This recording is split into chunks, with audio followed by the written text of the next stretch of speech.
శ్రీ గురుభ్యో నమః. నిష్పాప, పాపము లేని అమ్మ. ఒకరిని శారీరకంగా హింసించినా, మానసికంగా హింసించినా పాపమే. ఒకరిని గురించి మనసులో చెడుగా స్మరించినా సరే అది కూడా పాపమే. అమ్మ సర్వజగత్తుకు తల్లి కాబట్టి అమ్మ అనురాగవల్లి. అమ్మకు ఈ రెండు రకాల పాపాలు ఉండే అవకాశమే లేదు. అందుకే అమ్మ నిష్పాప. శాస్త్రంలో ఉన్న విధి నిషేధాలను తారుమారు చేసి ఏది చేయమన్నారో అది మానడం, ఏది వద్దన్నారో అది చేయడం, ఇవే పాపాలు. మనం దుఃఖాన్ని పోగొట్టుకోవడానికి చూస్తున్నామే గాని పాపాన్ని పోగొట్టుకోవడానికి ప్రయత్నించడం లేదు. దుఃఖానికి మూలం పాపం. పాపం తొలగితే కాని దుఃఖం పోదు.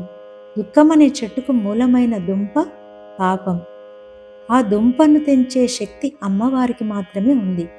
నీ దుంప తెగ అనే తిట్టును ఉపయోగిస్తారు. నిజానికి అది తిట్టు కాదు, ఆశీర్వాదం. మదిలో చింతలు మైలలు మనుగులు వదలవు నీవవి వద్దనక అంటారు అన్నమయ్య.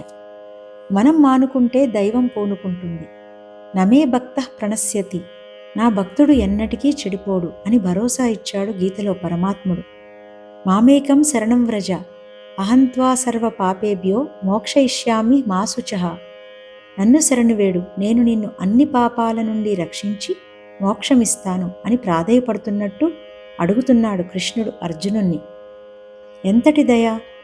గుహలో చీకటి వేల సంవత్సరాలుగా ఉన్నా సరే దీపం వెలిగించగానే ఒక్క క్షణంలో చీకటి మాయమైనట్లు మనకు ఎంత పాపరాశి ఉన్నా సరే గురువు అనే దీపంతో ఒక్క క్షణంలో పాపరాశి అంతా మాయమవుతుంది. పాపం అనేది బయట చేసే కార్యం మాత్రమే కాదు, అది భావంలో మొదలై సంకల్పంలో బలపడి చర్యగా బయటపడే వికృతి చేష్ట. చేతితో చేయకపోయినా మనసులో చేసిందే పాపానికి విత్తనం. అందుకే శాస్త్రం చెబుతుంది మనః శుద్ధిరేవ ముక్తి హేతు. మనసు శుద్ధి లేకపోతే కర్మశుద్ధి కాదు అని. అమ్మ నిష్పాప. అమ్మలో నేను నాది అనే భేదమే లేదు. భేదం లేని చోట ద్వేషం లేదు. ద్వేషం లేని చోట హింస లేదు. హింస లేని చోట పాపం లేదు. అమ్మ దృష్టిలో శత్రువు లేడు, అపరాధి లేడు, శిక్షించవలసిన వాడు లేడు. ఉన్నదల్లా తప్పిపోయిన పిల్లవాడు మాత్రమే.